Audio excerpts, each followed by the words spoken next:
In a galaxy fractured by blood and betrayal, where every star once burned with hatred, two banners rose side by side, one from Earth, one from Aurelian. Not to claim victory, but to mark the day two hearts chose peace over legacy. Among the ruins where soldiers once fell, a child from each world now plays, unaware their laughter rewrites history. And just before the silence could settle, she looked him in the eye, her voice trembling but defiant. Then break me or honor me. That was the moment everything changed. Keep watching, because what came after shattered empires and rebuilt something greater. The stars above Drevali's prime didn't shimmer. They brooded, silent witnesses to the aftermath of planetary annihilation.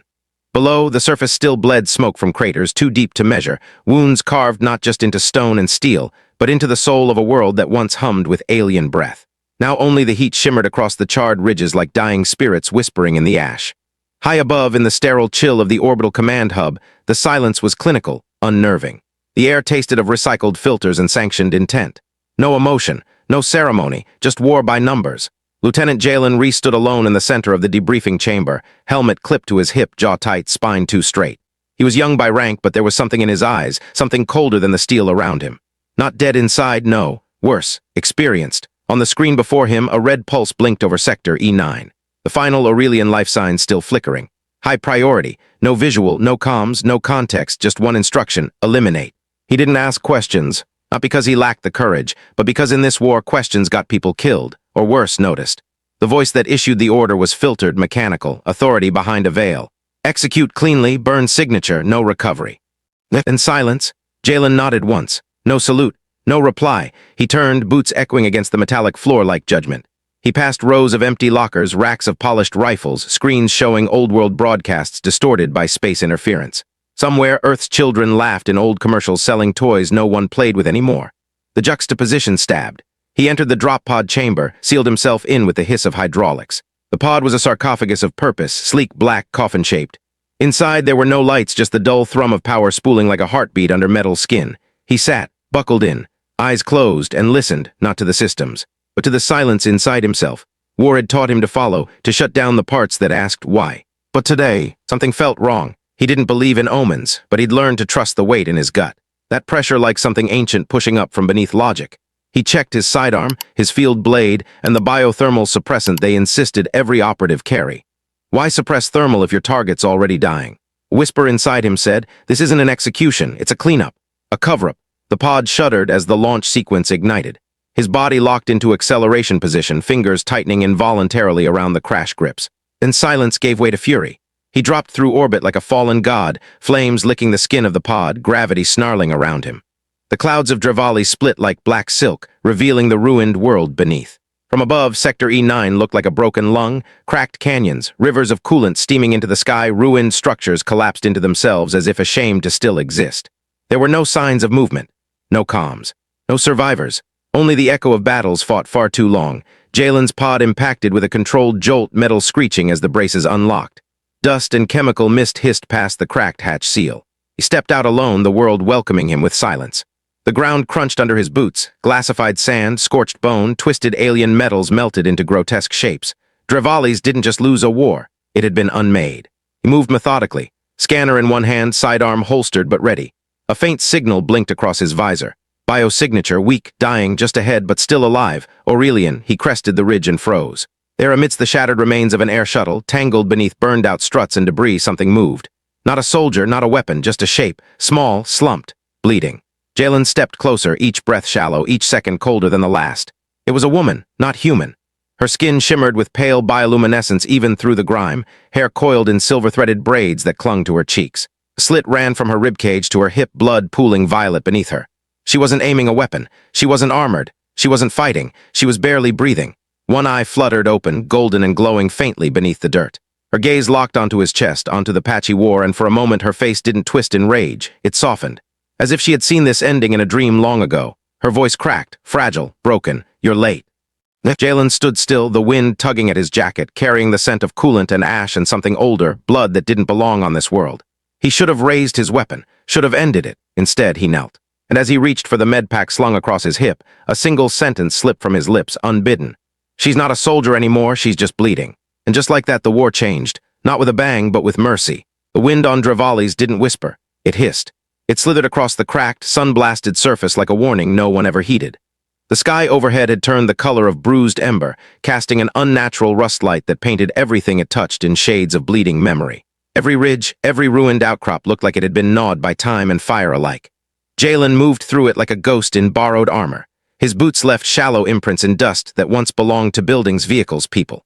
The air was thick with iron residue and silence, real silence, the kind that buzzed in the bones and told you that even the insects had given up. His visor flickered, tracking the faint distress pulse buried beneath layers of interference. Closer now, closer than it had any right to be. There, beneath the jagged wreck of a downed skimmer craft, something moved, just barely. A shape wedged between steel and stone, limbs pinned at cruel angles beneath an exposed power conduit. The signal wasn't lying. Someone was still alive. He stepped forward cautiously. Not because he feared an ambush, there was no trap here, only pain, but because some part of him already knew what this was. Not a soldier, not a weapon. A presence. His shadow fell over her. She was Aurelian, barely conscious. Impaled clean through the right side of her abdomen, the conduit glowing faintly around the violet silver of her blood, still seeping slow and steady like a vow bleeding out. Her armor, what little was left of it, had been fused to her skin in places. One eye swollen shut. The other, open and gold, flickering like an old flame refusing to die. She didn't flinch when he raised his weapon. She didn't even look surprised. Instead, her lips parted, dry, cracked. Yet her voice, though fractured, still held the cadence of command. End me or save me, but do not walk away. And somehow that shattered him more than a scream ever could. He stood still, gun trembling slightly in his grip. The targeting reticle blinked red on her chest, demanding closure. She saw it. She didn't care. Her gaze, damn her, was steady. You wear the crest of the ones who burned my world, she said softly in broken Terran standard. He said nothing at first. Just looked at her, this alien who should have been his target, his kill, his mission complete. But something about her face, the lines of it too proud to be pitied, too wounded to be feared, held him in place. Then finally he answered quietly. And you carry the eyes of someone who shouldn't die alone. The silence between them then wasn't hollow. It was thick with something older than war. She blinked slowly, the pain clawing behind her golden iris. You're not what I expected. He stepped closer, knelt down, took off his helmet. The air outside bit at his skin, dry and laced with the sting of spent plasma. He didn't care. Neither are you. She tried to speak again, but her body betrayed her.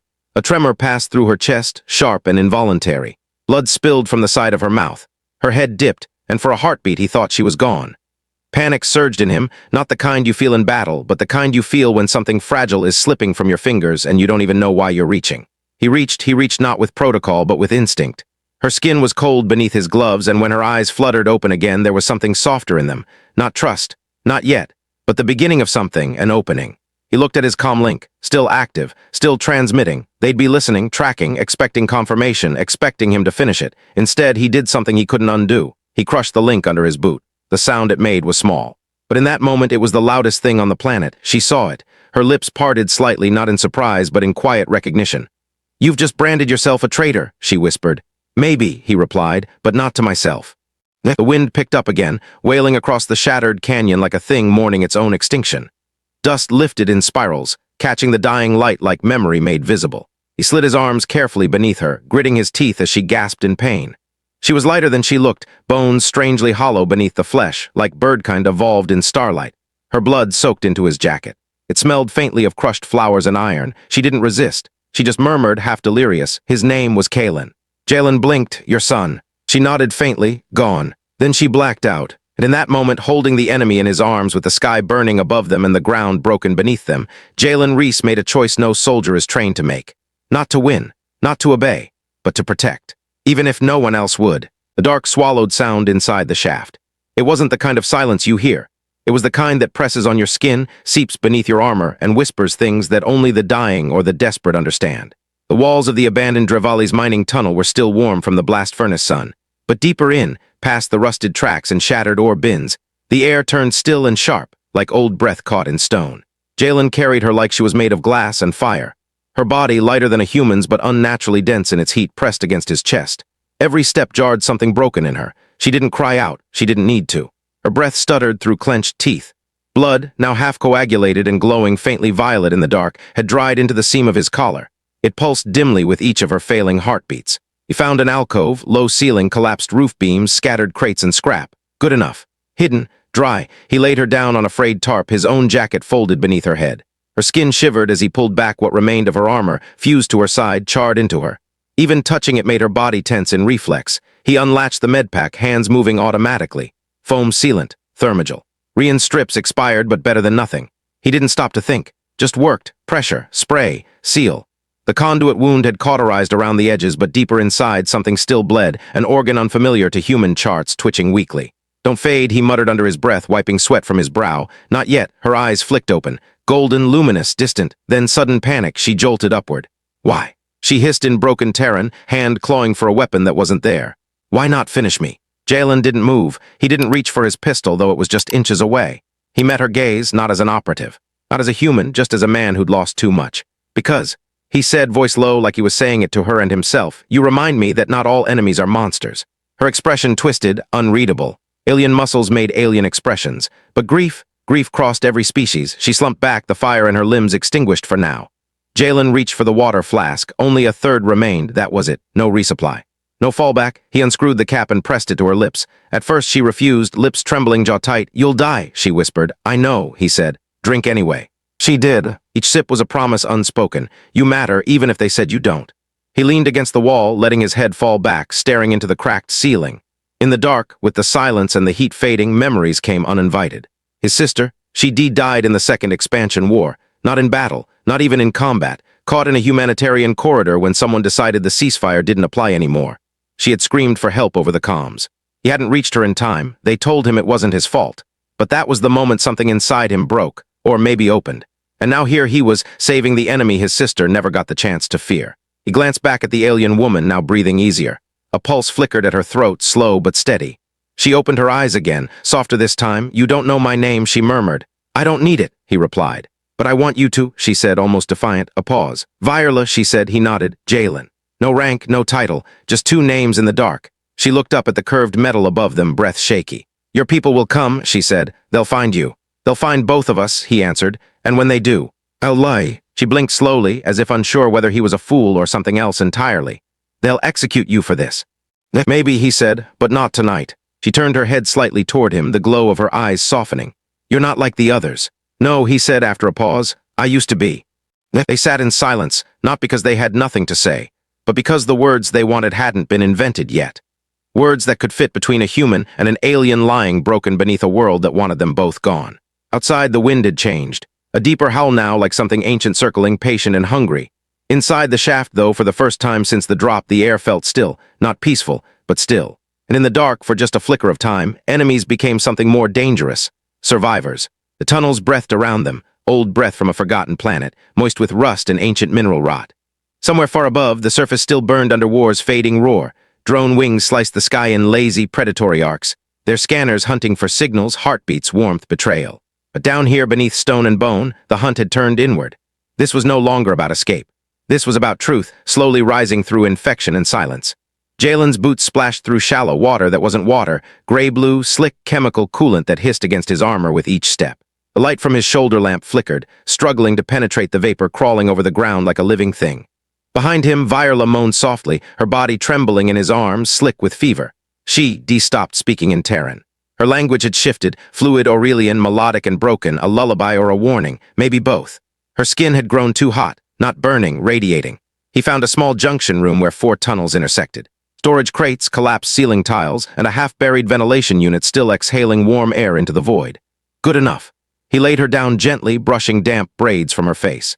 She blinked at him, eyes unfocused, then widened. No, not again. He froze, her voice cracked, ragged from the fever. Your face. He tried to calm her, whispering her name. You wear his face, she gasped. Kareth, the one who burned our sanctums, who erased our stars. Jalen shook his head, voice low. That's not me. But her fevered mind wasn't listening. Her arms struggled against his grip. She was shaking harder now, not from pain but memory. You were there, she whispered. I saw you in the fire, watching us drown in the sky. I wasn't there, he said. I wasn't even born when it happened. But the eyes, she murmured. You carry his eyes. Her body jerked and then stilled. Her breath rattled in her throat, and still somehow her hand reached for his face, not to push him away, to confirm something. And in that moment, Jalen didn't see an enemy or even an alien. He saw someone staring through time, through DNA, through bloodlines that had never healed.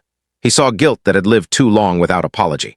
And it hit him with a quiet, brutal truth. It didn't matter if he wasn't the one who did it. He still carried the face of a destroyer. He reached down, wiped the sweat from her brow. One tear, his, fell onto her cheek. She flinched, then sighed like she had waited too long to be touched by grief that didn't wear armor. A low hum vibrated through the tunnel walls. Jalen froze. His helmet visor blinked red, a drone ping faint but drawing closer. 2 life forms.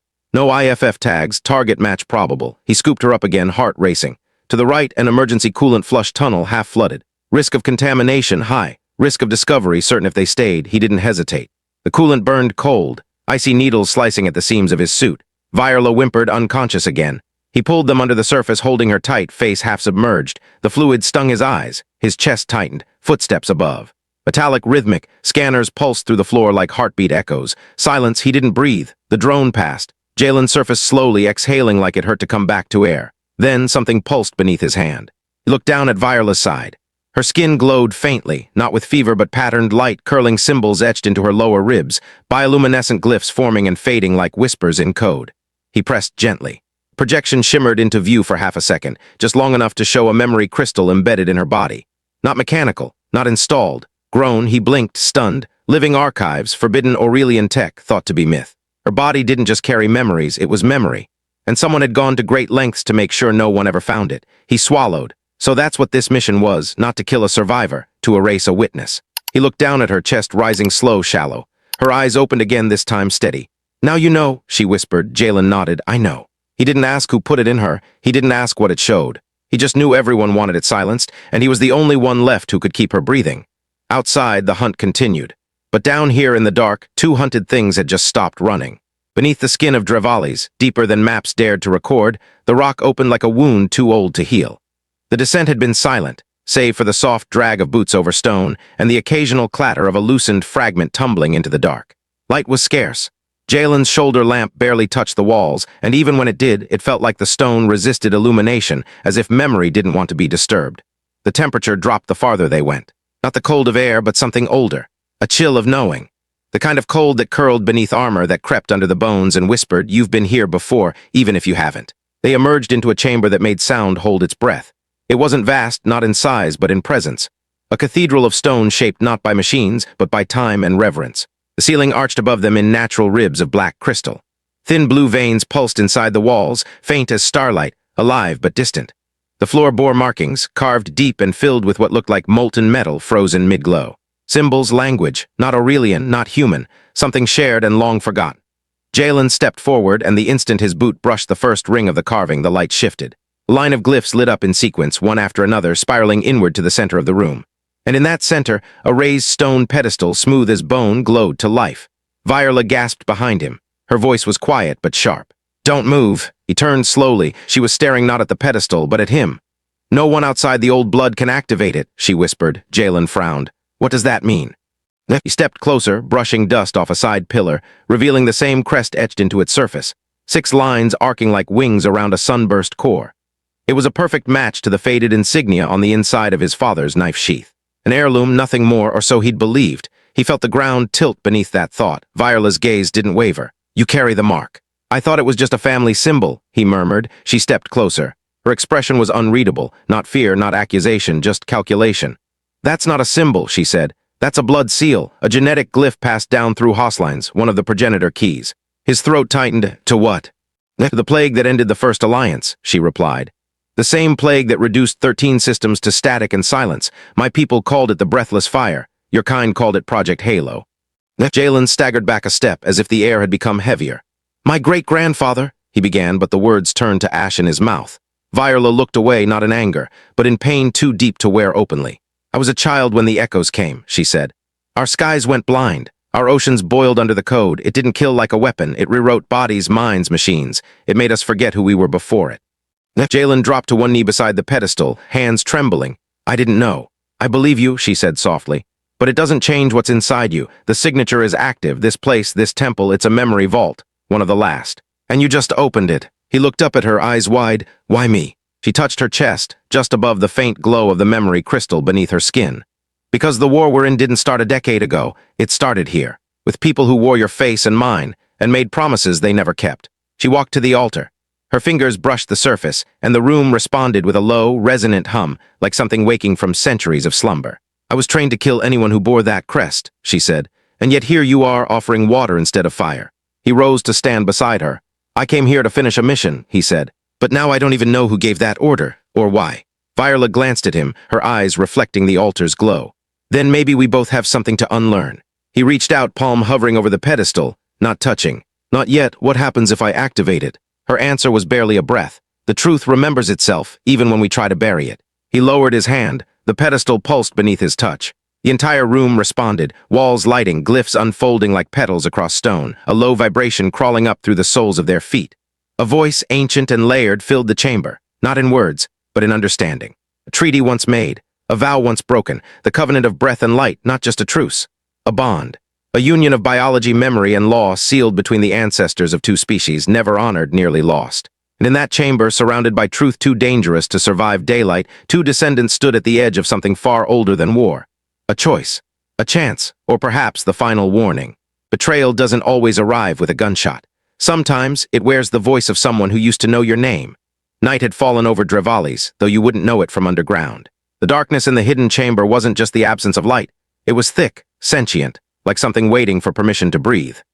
Dust floated through ancient beams like dead constellations, hanging above stone sigils still pulsing from the covenant Jalen had awakened hours before. Virela sat propped against a carved obelisk, breath shallow but measured. Her skin had lost its fever glow, but something in her eyes was distant, distracted, as though listening to memories that didn't belong to her. The crystal embedded in her chest had dimmed to a soft hum, yet every now and then, a pulse would ripple across her ribs like an echo trying to become a voice. Jalen paced the perimeter, one hand gripping the grip of his sidearm, the other checking the comm interference again. Static still safe for now, until it was. The moment came like a whisper wrapped in dread, a sudden click in the air, not metal, not movement. Code. He turned, eyes narrowing, too late. His HUD flared, IFF signature detected, human, 4 tags, close, closing. His instinct snapped into place. He dropped to a crouch, motioned silently to Virela. She moved slower than before, but her eyes caught the message. She was ready, always had been. The far wall shifted, not collapsed. Opened. From the shadows stepped a figure Jalen knew too well. Lieutenant Commander Bren Corvin, his former co. Helmet off, mouth tight, eyes cold. Behind him, 3 soldiers moved in formation. Rifles raised, safeties off. "Reese," Bren said, voice low, careful, too familiar. "You've got 10 seconds to step away from the alien." Jalen stood straight, body between them and Virela. "You found us faster than I expected," he said. Bren tilted his head. "You weren't supposed to run. I wasn't supposed to think either, remember." A pause. "You were supposed to end her." Jalen's fingers flexed at his side. Then calmly, simply, "I did. I ended the war she carried." Bren laughed, but it didn't touch his eyes.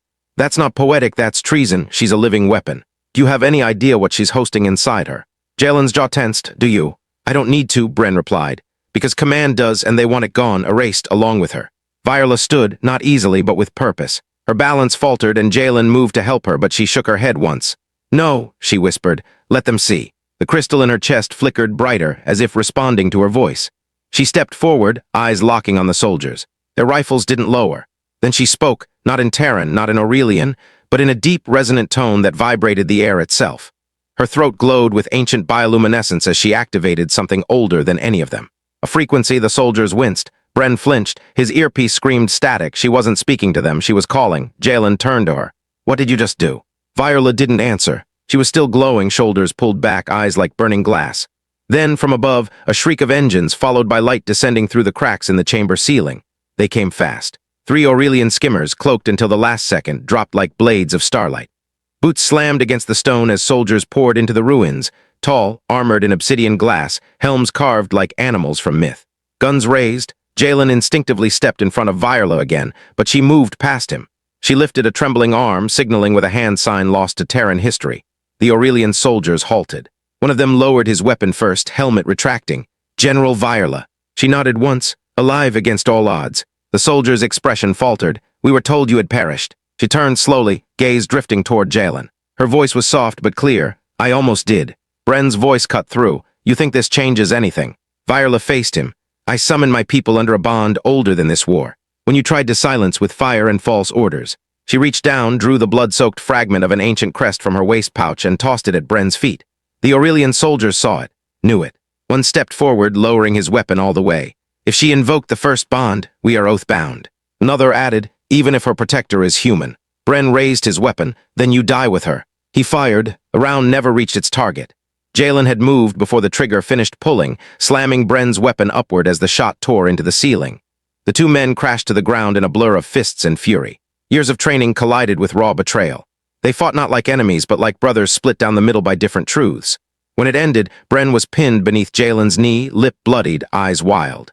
"I followed orders," Bren snarled. "I followed something else," Jalen whispered, "and it still matters." He stood, stepped away. The Aurelian commander approached. "By her call and your choice, the Covenant is reactivated," he said. "You are now bound." Jalen looked to Virela. Her eyes met his, not with certainty, but with something stronger, trust. And beneath them, the ruins no longer felt like remnants. They felt like a beginning. Began not with fire, but with silence, the kind that isn't empty but brimming. The kind that waits. The kind that knows it's about to become something else entirely. At the heart of the ancient temple, beneath vaults carved by hands older than war, older than memory, time itself seemed to pause. The air shimmered with unseen tension, the kind that vibrates in the skin and sits behind the teeth. Stone pillars surrounded them, each humming faintly with buried energy, like a choir of voices too ancient to speak aloud. The light here didn't fall from above, it rose from below, drawn up through veins of forgotten crystal that pulsed now in sync with one breath. Hers, Virela. She stood not out of strength but defiance. Her leg barely obeyed, wrapped tight with scavenged synth bandages and human stubbornness. Her ribs ached with every inhale. Blood still clung to her side like the memory of death she'd denied. But her posture was straight, her gaze unwavering.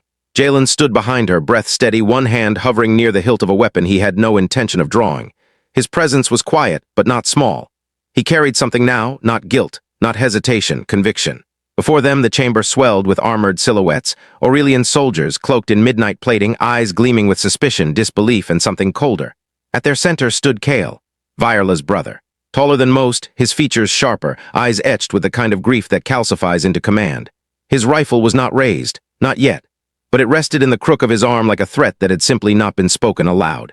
"You summoned us," Kale said, voice like breaking stone. "I did. To bear witness." "No, then for what?" Virela took one step forward. Her bare heel touched the central sigil of the floor, and the entire chamber reacted. Light surged from the carvings, spiraling around her feet, up her spine, until it reached the crystal embedded beneath her breastplate. It flared, a bloom of bioluminescent truth, bright enough to cast shadows from the dead. She reached back without looking. Jalen's hand met hers, their fingers laced. The pulse grew, and then she spoke. "By light and breath, I claim his fate to mine." The air caught every soldier, human and Aurelian alike, froze. "He is no longer stranger," she said. "No longer other, he is my vow, my chosen, my oath." A low murmur stirred among her kin. Weapons twitched, someone cursed. Kale's face darkened. "That law is forbidden." "Then break me," she answered. "Or honor me." Her voice didn't rise, it didn't need to. Kale's jaw tightened, teeth grinding behind silence. "You bind yourself to him, to a human," he spat. "No," she said. "I bind myself to a man who pulled me from death when everyone else wished I would vanish. I bind myself to the one who listened. When no one else remembered, we could still speak." Jalen didn't speak. He didn't need to. The crystal between them flared again. Energy spiraled from their joined hands, ripples of memory and marrow streaking across the air like ribbons of starlight. The symbols carved into the chamber began to shift, realigning themselves, pulsing in patterns unseen for generations. Deep beneath their feet, something ancient answered, something that recognized the bond, something that remembered the first time a vow like this had ever been spoken. Kale stared at them, torn between duty and blood. "You've damned yourself," he whispered. Virela's grip on Jalen tightened. "No," she replied. "I've set myself free." Another Aurelian stepped forward, helmet retracting. Her eyes were wide, voice quiet. She invoked the covenant. The chamber accepted it. "The chamber is relic," Kale snapped. "No," the woman said. "It lives again." More soldiers lowered their rifles, one by one. The air began to shift, not in temperature, but in tone. Suspicion softened into wonder. Threat became stillness, and then into something far more dangerous. Hope. Kale looked at his sister like he no longer recognized her. Then quietly he turned his back. "Then may whatever remains of the old gods protect you," he said. Virela closed her eyes. The glow from their hands dimmed, but did not die. Jalen turned to her, voice quiet. "What happens now?" She looked up at him, gaze unshaken. "Now," she said, "we are more than memory." Around them, the temple pulsed again, no longer dormant, no longer broken. It had heard the invocation, and it remembered. Across the scattered stars of the known systems, it didn't start with a press release. It began with a leak, grainy, shaky footage from a scout drone that had no idea it was witnessing the fracture point of history. It showed no violence, no victory, just a dim chamber beneath the scorched bones of Drevali's and two figures standing in absolute stillness, fingers interlaced beneath a pulsing glyph of light older than any flag still flying. A woman not entirely human, her ribs still bound in temporary mesh, her skin aglow with something not taught in classrooms. A man in torn combat gear, silent, eyes level, refusing to step back. No statement, no anthem, no orders, just presence. And that was enough to ignite the galaxy. The footage spread faster than the diplomats could prepare.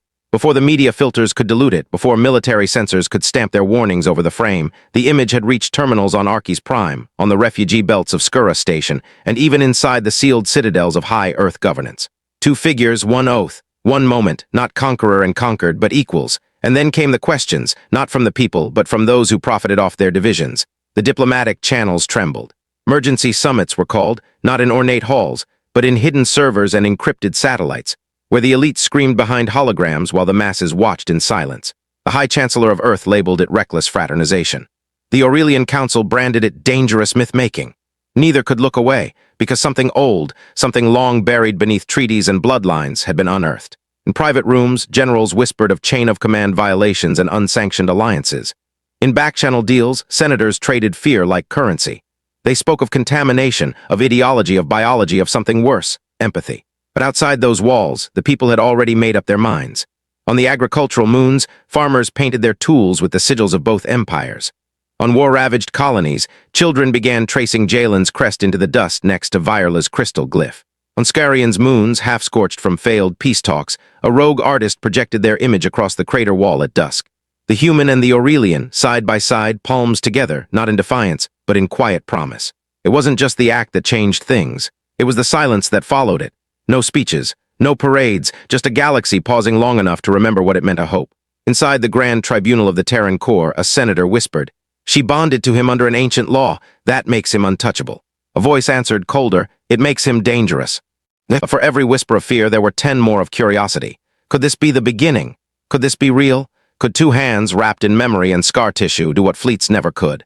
Somewhere on a freighter hauling food through contested space, a pilot stared at the footage again, tears drying on her cheek. Her partner had died in the third siege. She thought she'd never forgive. But now maybe she would try. And on Drevali's under starlight untouched by propaganda, Jalen sat beside Virela as she adjusted the band around her healing leg. He didn't speak. He didn't have to. Her fingers brushed his hand once, gentle, wordless. They were not trying to become heroes. They were trying to survive each other, and somehow that made them impossible to ignore. In a galaxy built on distrust, two hands reached across bloodlines and built something unbreakable. Not a truce. Not a victory, something far more dangerous. Under the artificial dawn of the neutral station's orbit, light poured through curved alloy windows in hues of amber and sea glass blue. The recovery chamber was silent save for the low, rhythmic hum of distant coolant pumps. It smelled faintly of sterile polymer and something older, like memory, like sorrow preserved in antiseptic. Virela stood at the far end of the room, her back to the entrance, framed against the slow spin of planets far below. Her figure, once fierce and lithe, now moved with the caution of someone not afraid, but learning to trust the ground again. The prosthetic, sleek, silver-veined, humming with Aurelian craftsmanship and human calibration, clicked faintly with each calibrated test step. It was a strange sound, foreign and intimate, like the ticking of a new heart learning to beat beside an old one. Across the room, Jalen leaned quietly against the threshold, arms crossed, expression unreadable but gaze fixed on her every motion. He hadn't announced himself. She had felt him. Some things no longer required sound. Her steps were shaky at first. One misfire, a tilt of imbalance, and the weight of the galaxy seemed to press down on her small frame. But she didn't fall. She clenched her jaw, straightened her spine, and took another step. Then another. The silence between them deepened, not from distance but from reverence. Halfway through the chamber, she paused, breath held, the muscles in her shoulders taut like drawn wires. And then she turned. Her eyes found him, luminous and sharp. No fear, no pretense. "I told you I'd walk," she said simply, voice rough but steady. Jalen exhaled. The edge of his mouth curled, not wide, not bright, but real. "You didn't walk," he replied, his voice like dusk and firelight. "You flew." Neither spoke after that. Words would have only diluted the weight of the moment. In the pause that followed, something passed between them. Not a confession, not a vow, just presence, like stars aligning slowly, quietly, without fanfare. Virela turned back toward the window. She didn't stumble this time. The footfalls behind her were even, strong, reclaimed. She no longer walked with hesitation, but with defiance. Not against the galaxy, not even against the war, but against fate itself. Behind her, Jalen did not move, but his chest rose, then stilled. Watching her walk again was like watching a new law being written across the stars, something old undone, something sacred reborn. He would not speak of what she had lost. She would not ask what he had sacrificed. But in the chamber where silence reigned, something louder than memory pulsed beneath their ribs. Not love, not yet, but something it would one day become. And that was enough. Under the storm-washed skies of Drevali's prime, where once ash blanketed every breath and the land itself mourned in silence, two new banners now rose against the wind. They did not rise from conquest, not from blood, but from a decision, quiet, painful, enduring. The ruins had been left untouched. Scorched stone, fractured obelisks, and metallic bones of fallen war machines still lay broken across the ridge. No monuments of polished marble, no sanitized retellings. Only the truth, jagged and raw, allowed to breathe in the open. But now, amidst the fractured steel and scorched soil, two poles stood tall, one bearing Earth's deep blue with fractured gold, the other the shimmering silver and violet of Aurelian lineage. Together they flapped and tangled in the same wind. A child's laugh rang out, breaking the reverent silence. Not shrill, not disruptive, pure. It belonged to a girl, human, no older than 6, her knees muddy from chasing after a boy with slate-gray skin and bioluminescent eyes. He shrieked in delight as he darted behind a half-collapsed wall, only to peek out seconds later, daring her to catch him again. The two of them didn't understand what it meant to play on the graves of history. They only knew the ground was warm today, and the war was something their parents no longer whispered about. Jalen stood a few paces away, watching, not as a soldier, not as a leader, but as a man quietly trying to understand what it meant to witness peace. His uniform was plain now, stripped of color and command. A simple cloth pinned at his chest bore the sigil of the covenant of breath and light, faded and soft at the edges from wear. His voice rose low, more to himself than anyone else, though the wind carried it far. "We didn't win a war," he said. "We survived it, and chose to stop fighting it every day after." Behind him, Virela walked slowly toward the base of the flags, her gait more fluid now, the prosthetic no longer a foreign limb but a part of her. She carried no weapon.